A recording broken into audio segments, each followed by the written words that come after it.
There are low quality girls with money in Toronto. And I know this because I've been in the nightlife industry for 5 years now, and I've encountered a lot of them. These girls usually made their money through OnlyFans, escorting, sugar daddies, or other beans, and they've never actually worked on their character. And it's because they've lived in this lifestyle, they actually validate the lifestyles of the broke girls with no money because the broke girls look up to them as role models, where they see that they're excessively drinking, they're coping with drugs, and they're always partying. And a lot of times these girls with money get their validation from low quality guys with money who tell them that they're pretty or cool, or take them on their boats or trips and all sorts of things, but inevitably never find a high quality person in order to build a community with, social circle with, or date. And it's because of this that they usually get a negative viewpoint of men and people in general, and they feel very unfulfilled.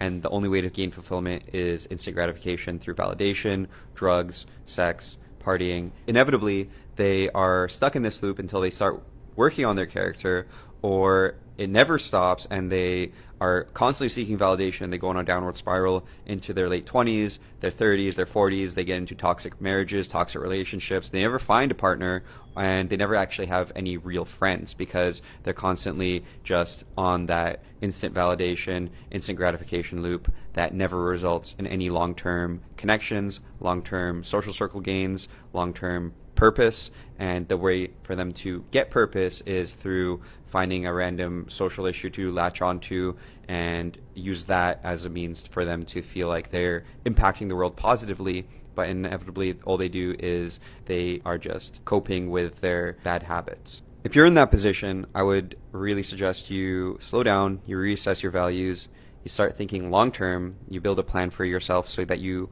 get fulfillment and find a purpose for yourself that isn't latched on to something that doesn't have anything to do with you, or something that is just a knee-jerk social reaction, social issue, and really building the foundation of your life so that you can start meeting higher quality people that are independent of this instant gratification loop that you're in, and you find people that actually want to get to know who you are as a person, you deal with your traumas, and you reassess your life.